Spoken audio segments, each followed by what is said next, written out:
नमस्कार दोस्तों, नवंबर 2018 में जॉन एलन चाओ नाम के एक 26 साल के अमेरिकन मिशनरी फैसला करते हैं कि ये इलीगली इंडिया के नॉर्थ सेंटिनल आइलैंड पर जाएंगे। इस आइलैंड पर रहने वाले लोगों को हम नॉर्थ सेंटिनलीज ट्राइब का हिस्सा मानते हैं और ये शायद से दुनिया की आखिरी अनकॉन्टैक्टेड ट्राइब है, यानी कि इन्हें बाहर की दुनिया के बारे में ऑलमोस्ट कुछ नहीं पता है। जॉन एक क्रिश्चियन है और ये इस हद तक ऑब्सेस्ड हो चुके हैं अपने धर्म से कि ये इस आइलैंड पर रहने वाले लोगों को क्रिश्चियनिटी का पाठ पढ़ाना चाहते हैं। तो ये एक पास वाले आइलैंड पर पहुंचकर वहां मौजूद एक लोकल मछुआरे को रिश्वत देते हैं 25,000 रुपए की और उसे कन्विंस कर लेते हैं कि वो उन्हें इस आइलैंड पर छोड़कर आए। 14 नवंबर 2018 की रात को ये इस सफर पर निकलते हैं रात के अंधेरे में, ताकि कोस्ट गार्ड्स इन्हें ना देख लें। अपने साथ ये अपना गोप्रो कैमरा लेकर आए हैं, कुछ कैंचियां हैं, एक कायक है जिसमें बाकी का सफर कर सकें, और कुछ सूखी हुई मछलियां, फुटबॉल और एक बाइबल है जिसे एज ए गिफ्ट दे सके ये इन सेंटिनलीज लोगों को। 15 नवंबर की सुबह जैसे ही ये उस आइलैंड के करीब पहुंचते हैं, ये उस लोकल मछुआरे से कहते हैं कि वो दूर ही वेट करे। ये अपनी कायक निकालकर और करीब जाते हैं। पास पहुंचते ही इन्हें एक घर दिखता है और कुछ औरतों की बात करने की आवाज आती है। ये अपनी कायक को बीच पर खड़ी करने के लिए तैयार करते हैं कि इन्हें तभी दिखता है 2 सेंटिनलीज आदमी अपने हाथ में बो और एरोज लिए एकदम से आते हैं। ये उन्हें देखकर कहते हैं, my name is John, I love you and Jesus loves you. Jesus Christ ने मुझे अथॉरिटी दी आपके पास आने की, लीजिए मैं आपके लिए कुछ खाना लाया हूँ। वो 2 आदमी तीर को अपने बो में रखते हैं और ऑलमोस्ट रेडी हो जाते हैं शूट करने के लिए। जॉन पैनिक में वापस मुड़ जाते हैं। कुछ घंटे बाद ये दोबारा से कोशिश करते हैं। इस बारी ये नॉर्थ शोर पर जाते हैं आइलैंड की। दूर से इन्हें दिखता है कि जमीन पर मौजूद करीब 6 सेंटिनलीज लोग इनकी तरफ देखकर चिल्ला रहे हैं और कुछ बोलने लग रहे हैं। ऑब्वियसली यहाँ पर भाषा किसी को एक दूसरे की समझ में नहीं आती। आज के दिन पूरी दुनिया में ऐसा कोई नहीं है दोस्तों जो इन सेंटिनलीज लोगों की भाषा समझ सके, सिवाय उन सेंटिनलीज लोगों के खुद। जॉन को जो भी समझ में आता है ये उसी चीज को वापस दोहराने की कोशिश करते हैं और उनकी तरफ चिल्लाते हैं। वो सेंटिनलीज लोग हंसने लग जाते हैं इन्हें देखकर। जॉन धीरे धीरे और करीब जाते हैं इनके। एक सेफ डिस्टेंस पर रहकर ये इनके लिए जो तोहफे लाए थे उन्हें धीरे धीरे नीचे डालना शुरू करते हैं। इस बार एक बच्चा और एक यंग लड़की वहां पर खड़ी थी सामने, जिनके हाथ में बो और एरो था। जॉन अपनी कायक से नीचे उतरते हैं और उस बच्चे के साथ बात करने की कोशिश करते हैं। पीछे से एक सेंटिनलीज आदमी उनकी कायक छीन लेता है और ये बाइबल से कुछ चीज समझाने की कोशिश करते हैं उस बच्चे को। लेकिन कुछ ही सेकंड बाद वो बच्चा जॉन की छाती पर एम करते हुए तीर चला देता है। वो एरो बाय चांस बाइबल की किताब में जाकर लग जाता है और जॉन की जान बच जाती है। एक बार फिर से पैनिक में आकर जॉन वहां से भाग निकलते हैं, लेकिन इस बारी उनकी कायक भी नहीं है।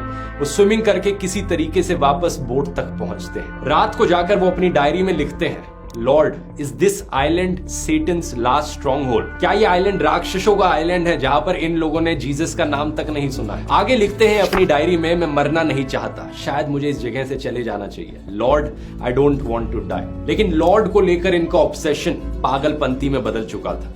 ये किसी तरीके से अपने आप को कन्विंस करने की कोशिश करते हैं कि मुझे वापस जाना ही पड़ेगा, यही मेरा मकसद है। 16 नवंबर 2018 अपने परिवार को ये एक चिट्ठी लिखते हैं। अपने माता पिता से कहते हैं कि आपको ये सुनकर लगेगा कि मैं पागल हो चुका हूँ, लेकिन मुझे लगता है जीसस का ये शब्द इन लोगों तक पहुंचाना वर्थ इट है। अगर मेरी जान यहाँ पर चली जाए, प्लीज इन लोगों को ब्लेम मत कर। ये लिखकर वो एक बार फिर से बोट लेकर निकल पड़ते हैं नॉर्थ सेंटिनल आइलैंड की तरफ। इस बारी वो वापस लौट कर नहीं आते। जो लोकल मछुआरा उनको छोड़ने गया था वो दूर से देखता है कि सेंटिनलीज लोग एक बॉडी को बरी करने लग रहे हैं। कपड़े देखकर पता लग जाता है कि ये जॉन एलन चाओ की बॉडी है।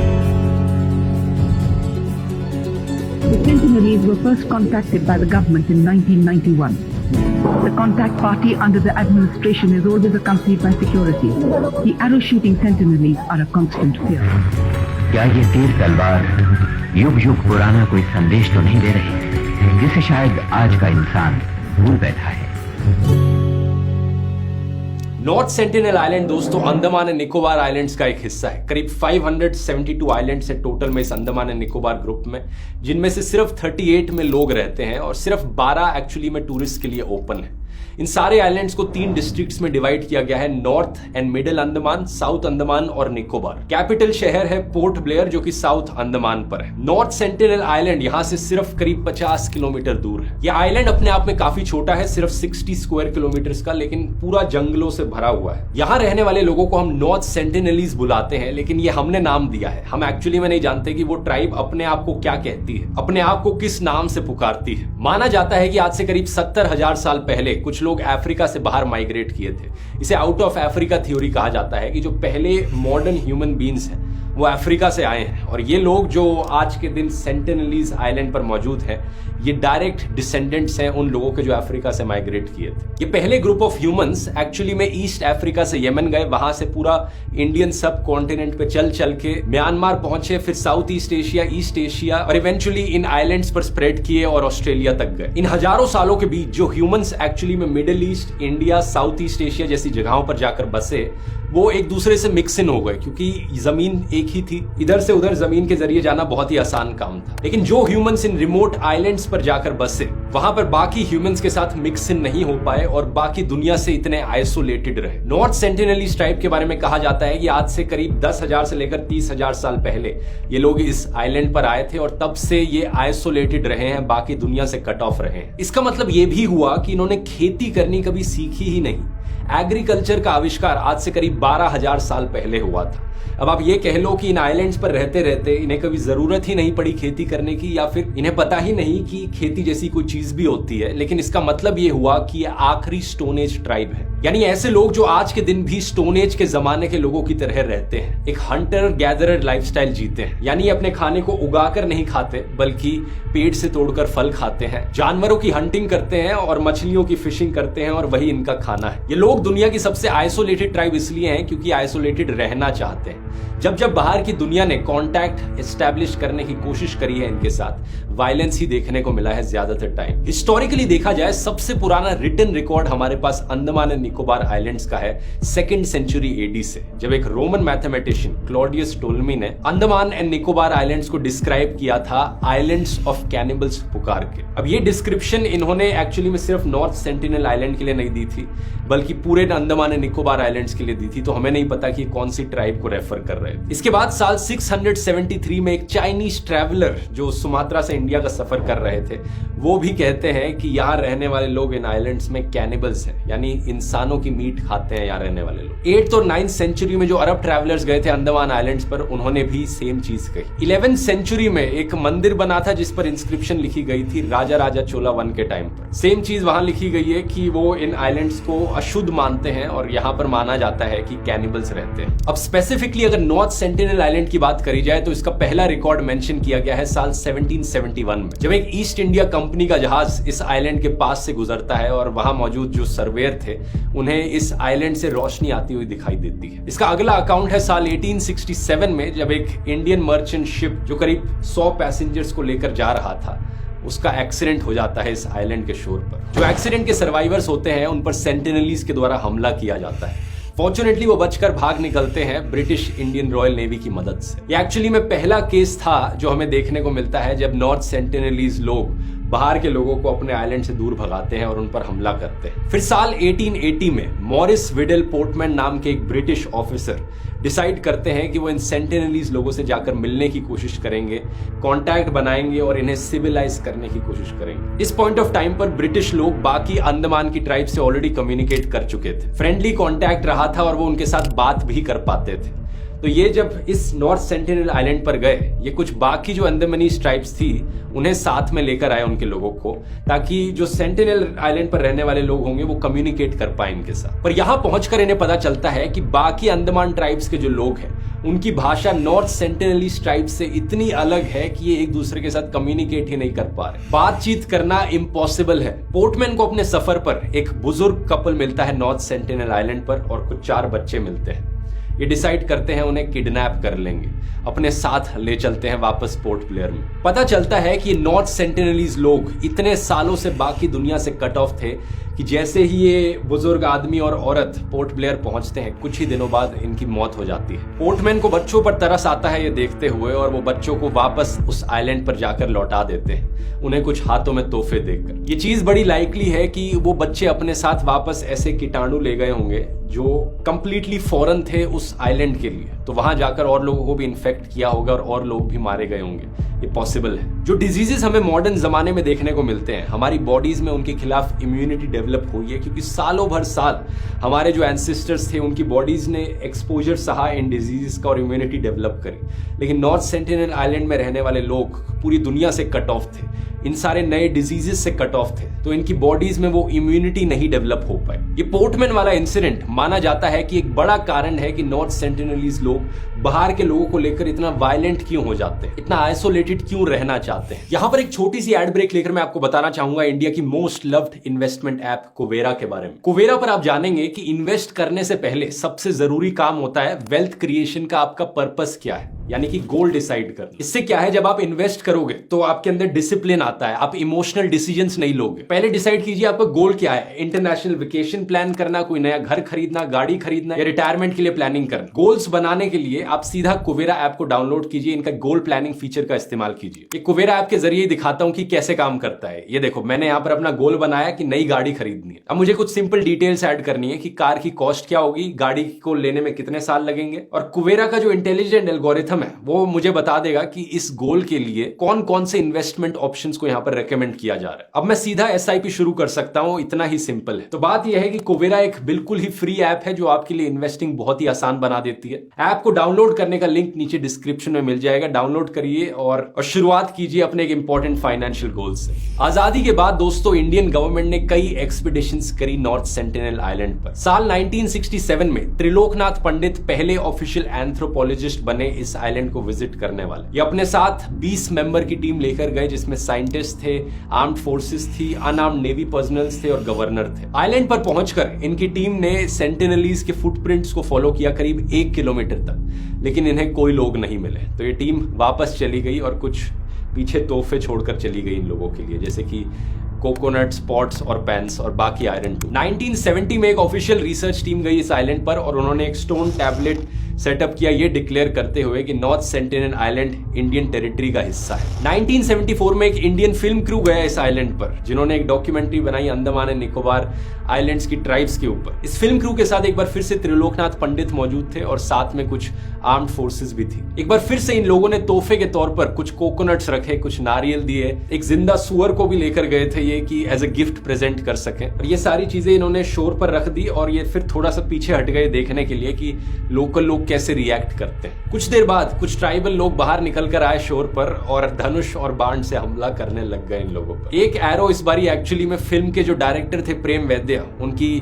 थाई में जाकर लगा। उन्होंने उस सुअर पर भी हमला कर दिया जो एज अ तोहफा लाया गया था उनके लिए। सुअर को भी मार दिया और उसे सैंड में बरी कर दिया। और ये एक्चुअली में पहली बार था दोस्तों कि नॉर्थ सेंटिनलीज लोगों को कैमरे पर कैप्चर किया गया। इसके बाद 1970s 1980s में कई अटेम्प्ट्स किए गए त्रिलोकनाथ पंडित के द्वारा, लेकिन हर बार यही होता था। ये छोटी छोटी टीम्स लेकर आइलैंड पर जाते थे, कभी कोई सुअर देते थे, उन पिग्स को हर बार ये ट्राइब के लोग मार देते थे और सैंड में बरी कर देते थे। एक बार उनके लिए एक डॉल छोड़ी थी एज अ गिफ्ट, उसे भी धनुष से मार दिया और उसे भी बरी कर दिया सैंड में। साल 1981 में एक इंसिडेंट हुआ था जब एक मर्चेंट शिप प्राइम रोज नाम से बांग्लादेश से ऑस्ट्रेलिया जा रही थी। तूफान आया और वो इस आइलैंड पर अटक कर रह गई। एक बार फिर से जो सेंटिनलीज ट्राइब के लोग थे वो आए, इन पैसेंजर्स पर हमला करने लगे, लेकिन वेदर कंडीशंस ऐसी थी कि उनके एरोज एक्चुअली में हिट नहीं कर पाए इन लोगों को। थैंकफुली इन लोगों ने डिस्ट्रेस कॉल्स दी, किसी ना किसी तरीके से जिंदा बचे रहे इस शिप के पास ही, और एक हफ्ते बाद एक हेलीकॉप्टर ने इन्हें आकर बचा लिया। लेकिन ये घटना नॉर्थ सेंटिनलीज के इतिहास में एक बहुत बड़ी घटना है, क्योंकि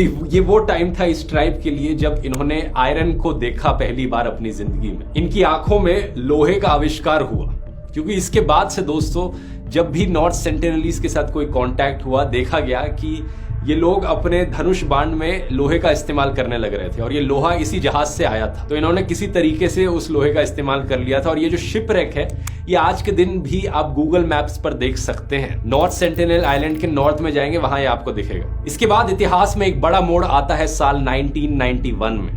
ये वो साल था जब नॉर्थ सेंटिनलीज की तरफ से पहला फ्रेंडली कांटेक्ट देखा गया।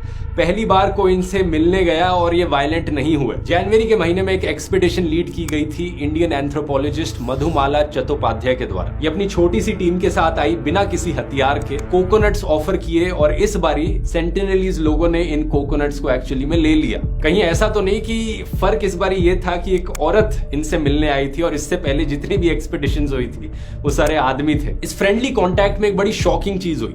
ये टीम वापस चली गई थी, अगले दिन फिर से आई इनसे मिलने, और इस बारी एक सेंटिनलीज आदमी इन पर धनुष बाण लिए फिर से एम करके खड़ा था। कभी भी शूट कर सकता था इन पर, लेकिन एक सेंटिनलीज औरत साइड से निकल कर आई और उसने उस एरो को पुश डाउन किया, ऐसा गेस्चर देते हुए कि मत मारो इन्हें। और फिर उस आदमी ने उस औरत की सुन ली और अपने हथियारों को उसने एक्चुअली में रेत के नीचे दबा दिया। ऐसा होता देखकर एक्सपीडिशन टीम के जो लोग थे वो पहली बार एक्चुअली में जमीन पर आ पाए और अपने हाथों से नारियल को दे पाए सेंटिनलीज लोगों को। करीब 1 महीने बाद एक और एक्सपीडिशन हुई जिसमें त्रिलोकनाथ पंडित और मधुमाला फिर साथ में गए थे और फिर से हथियार नहीं इस्तेमाल किए सेंटिनलीज लोगों ने। वो अपनी बोट से नीचे उतरे, उन्होंने नारियल को फ्रेंडली तरीके से कलेक्ट कर लिया। लेकिन ये आखिरी बार था जब सेंटिनलीज लोग इतने फ्रेंडली थे बाकी दुनिया को लेकर। साल 1991 के बाद जितनी भी एक्सपीडिशन हुई, जितना भी कांटेक्ट करने की कोशिश करी गई सेंटिनलीज लोगों को, फिर से वायलेंस ही देखने को मिला। हम ये नहीं जानते कि ऐसा क्यों हुआ, क्यों उस छोटे से टाइम पीरियड के लिए ये सेंटिनलीज लोग इतने फ्रेंडली हो गए थे और बाद में फिर वायलेंट हो गए। नतीजा ये हुआ कि 1997 के बाद इंडियन गवर्नमेंट ने बैन लगा दिया कि कोई भी उस आइलैंड पर अब जा सके। सरकार ने भी रियलाइज कर लिया कि कोई पॉइंट नहीं है बार बार कम्युनिकेट करने का उन लोगों से जब वो खुद ही कम्युनिकेट नहीं करना चाहते। वो अपना मस्त जिंदगी जी रहे हैं उस आइलैंड पर, उन्हें वैसे ही जी लेने दिया जाए। सरकार की पॉलिसी एक आईज ऑन हैंड्स ऑफ की पॉलिसी थी, मतलब हम नजर रखेंगे उस ट्राइब पर, अगर उन्हें कोई जरूरत पड़े मदद की हम जरूर मदद करेंगे उनकी, लेकिन अपने हाथ दूर रखेंगे उनसे। साल 2004 में इंडियन ओशन में सुनामी आया था बड़ा भयंकर। इंडियन कोस्ट गार्ड के ऑफिशियल्स हेलीकॉप्टर से इस आइलैंड के ऊपर निगरानी करने गए कि कहीं ये आइलैंड डैमेज तो नहीं हो गया, यहाँ रहने वाले लोग ठीक तो हैं। उस हेलीकॉप्टर पर रिटर्न में एरोस की बारिश होने लगी और अंदर बैठे ऑफिशियल्स ने रियलाइज कर लिया हम पर हमला होने लग रहा है, मतलब ये लोग ठीक है। सुनामी की वजह से आइलैंड करीब 1.5 मीटर से लिफ्ट अप हो गया था और ट्राइब के लोग काफी हेल्दी दिख रहे थे, तो कोई चिंता करने की बात नहीं थी। साल 2006 में एक अनफॉर्चुनेट इंसिडेंट हुआ जहां पर 2 लोकल फिशरमैन गलती से काफी करीब पहुंच गए इस आइलैंड के और सेंटिनलीज लोगों ने उन पर हमला करना शुरू कर दिया, उन्हें मार डाला। इसके बाद से सरकार ने डिसाइड किया कि एक 5 किलोमीटर का रेडियस होना चाहिए। इस आइलैंड के ऊपर आना तो छोड़ो, 5 किलोमीटर की रेंज में भी कोई नहीं आना चाहिए। सबसे लेटेस्ट इंसिडेंट वही 2018 वाला इंसिडेंट था जॉन एलन चाओ को लेकर, जिसकी बात मैंने वीडियो के शुरू में करी थी। ये इंसान बिल्कुल ही पागल तरीके से ऑब्सेस्ड हो गया था क्रिश्चियनिटी को लेकर, जानबूझकर इस आइलैंड पर गया और मारा गया। लेकिन सवाल ये उठता है कि हमें क्या पता है इन लोगों के बारे में, इन नॉर्थ सेंटिनलीज लोगों के बारे में आज के दिन? ये जानना बड़ा इंटरेस्टिंग है। जॉन ने जो डायरी लिखी थी अपने एक्सपीरियंसेस पर, उसके अकॉर्डिंग इनकी हाइट 5 फीट 3 इंच या 5 फीट 5 इंच से ज्यादा की नहीं है। इसके अलावा जो वीडियो फुटेज हमारे पास मौजूद है उसको देखकर हम कह सकते हैं कि सेंटिनलीज लोगों के बाल काफी छोटे होते हैं, इनकी स्किन कलर बहुत ही शाइनिंग डार्क है, मसल्स वेल डिफाइंड है, कोई ओबेसिटी का या मैल न्यूट्रिशन का साइन नहीं देखने को मिलता। जॉन की डायरी के अकॉर्डिंग इनमें से कुछ लोगों के फेस पर येलो पेस्ट चढ़ी हुई थी। इसके अलावा ये कपड़े नहीं पहनते, लेकिन अपनी कमर पर, अपनी गर्दन पर और सिर पर कुछ फाइबर के स्ट्रिंग्स जरूर पहनते हैं। औरतें जो है वो ज्यादा पतले फाइबर स्ट्रिंग्स पहनती हैं और आदमी जो है वो थोड़े मोटे वाले बैंड्स पहनते हैं। आदमियों के हाथों में धनुष बाण है और स्पीयर्स जैसे हथियार है। इसके अलावा सेंटिनलीज लोग बोट्स को बनाना जानते हैं। ये बहुत ही छोटी छोटी नैरो कैनूज बनाते हैं जो लकड़ी की बनी होती है और ये इतनी नैरो होती है कि 2 फीट की भी जगह नहीं होती इनके अंदर। हैरानी की बात यह है कि ये लोग ज्यादा क्यूरियस नहीं है अपनी सराउंडिंग्स को लेकर। आमतौर पर इंसानों के अंदर ये क्वालिटी होती है, कह सकते हो कि एटलीस्ट कुछ इंसानों में, कि वो एक्सप्लोर करना चाहते हैं नई जगहों को। जो नियरेस्ट आइलैंड है नॉर्थ सेंटिनल आइलैंड के पास, वो सिर्फ 36 किलोमीटर दूर है जहां पर और लोग रहते हैं। लेकिन फिर भी सेंटिनलीज लोगों ने कोशिश नहीं करी उस आइलैंड तक जाने की, कभी अपने आइलैंड के बाहर ज्यादा जगहें घूमने की। खाने की बात करी जाए तो हम इतना जानते हैं कि इन्हें खेती करनी नहीं आती, तो ये एनिमल्स की हंटिंग करके जिंदा रहते हैं। जैसे कि जंगल में सुअर मिल जाते हैं कुछ जंगली, फिशिंग कर लेते हैं ये और टर्टल के एग्स को हार्वेस्ट कर लेते हैं। इसके अलावा ये फल फूल खा लेते हैं और शहद का भी इस्तेमाल कर लेते हैं। भाषा यानी language one of the most interesting चीज है नॉर्थ सेंटिनलीज लोगों के बारे में, क्योंकि ये किसी और के साथ कम्युनिकेट नहीं कर पाते। त्रिलोकनाथ पंडित अपनी एक एक्सपीडिशन पर एक दूसरे अंडमान के ट्राइब के मेंबर को लेकर गए थे जो ओंगे ट्राइब से थे। वो सेंटिनलीज के साथ कोई कम्युनिकेशन नहीं कर पाए। लेकिन इतना ही नहीं, त्रिलोकनाथ पंडित बताते हैं कि जब वो दूसरे ट्राइब का मेंबर इनके सामने गया तो सेंटिनलीज लोगों को और ज्यादा गुस्सा आने लग गया। जॉन अपनी डायरी में बताते हैं इनकी भाषा को लेकर कि इनकी भाषा में बहुत ज्यादा हाई पिच्ड साउंड्स देखने को मिलती हैं, जैसे कि बा, पा, ला और सा। लाइफस्टाइल की बात करी जाए तो सेंटिनलीज 2 अलग अलग टाइप के हाउसेस में रहते हैं। एक बड़ी हट है जहां पर काफी सारे परिवार एक साथ रह सकते हैं, और एक छोटी हट है जहां पर सिर्फ एक ही परिवार रह सकता है। जॉन की डायरी के अकॉर्डिंग करीब 250 लोग इस आइलैंड पर रहते हैं। बाकी जो इंडियन गवर्नमेंट ने एस्टिमेट्स लगाए हैं वो रेंज 50 से लेकर 500 के बीच में है, क्योंकि एग्जैक्टली तो कोई काउंट करके बता नहीं पाया कि कितने लोग हैं, तो यही एस्टिमेट लगाया जाता है। इनके बिहेवियर के बारे में हमें यह पता है कि ये मुर्दा बॉडीज को जंगल में वापस लेकर नहीं जाते, जलाते नहीं है, बल्कि ये बीच पर ही रेत में दफना देते हैं। बाकी जो पुराने वाले हिस्टोरियंस ने लिखा था, जो सबसे पुराने रिटन रिकॉर्ड्स थे कि यहाँ रहने वाले लोग कैनिबल्स हैं, इंसानों को खाते हैं, ये चीज सच नहीं है। और हम ये भी जानते हैं कि अगर जो लोग इन्हें मिलने आ रहे हैं वो छोटे ग्रुप में है तो उन पर हमला किया जाता है, लेकिन अगर विजिटिंग पार्टी ज्यादा बड़ी है, जैसे कि त्रिलोकनाथ के साथ हुआ था, तो ये छिप जाते हैं जंगल में, उन पर हमला नहीं करते। कई एक्सपीडिशंस में प्रेग्नेंट औरतों को भी देखा गया है, बच्चों को भी देखा गया है। इससे हमें ये पता चलता है कि जो भी पॉपुलेशन है इस आइलैंड पर रहने वाली, वो अपने आप को सस्टेन कर पा रही है। और यहाँ एक सबसे इंटरेस्टिंग चीज जो शायद इनके बारे में हमें पता चलती है कि नॉर्थ सेंटिनलीज लोग सस्टेनेबली रह पा रहे हैं। ये एक ही आइलैंड पर रहते हैं जो छोटा सा है, वहां जंगल को नहीं काटा इन्होंने, नेचर के साथ रहने लग रहे हैं, और कोई ओवर पॉपुलेशन नहीं देखने को मिल रही। ये बड़ी इंटरेस्टिंग चीज है, क्योंकि जहां जहां ह्यूमंस की कम्युनिटीज देखी गई हैं, अक्सर वो ओवर पॉपुलेट कर जाती है। अक्सर ये भी होता है कि एक छोटा सा आइलैंड है, कोई जानवर यहाँ पर मौजूद होगा जिसे मारकर खा रहे होंगे, तो वो जानवर एक्सटिंक्ट हो जाए इस आइलैंड पर। लेकिन कमाल की बात यह है कि ये नेचर के साथ एक ऐसे सस्टेनेबल तरीके से रह पा रहे हैं जिसमें इंसान एनवायरमेंट पर हावी नहीं पड़ रहा। आज के दिन कई लोग मानते हैं कि हमें अपनी कोशिश जारी रखनी चाहिए इनसे कांटेक्ट करने की, हमें इन्हें बाहर की दुनिया दिखानी चाहिए। जो जो टेक्नोलॉजीज हमने इन्वेंट करी है, हम इन्हें लाकर दिखाएं ताकि ये भी उनका फायदा उठा सके। थोड़ी डेवलपमेंट और मॉडर्नाइजेशन हम भी इन्हें दे दें। दूसरी तरफ कुछ लोग कहते हैं कि हमें इन्हें दूर ही रखना चाहिए बाहर की दुनिया से, ये अपना खुशी से जी रहे हैं, आइसोलेटेड हैं, इन्हें आइसोलेटेड ही रखना चाहिए। यहाँ पर आपकी क्या राय है, नीचे कॉमेंट्स में लिखकर बताइए। अगर मेरी राय पूछोगे, मेरी राय में तो मैं सेकंड ऑप्शन ही चूज करूंगा।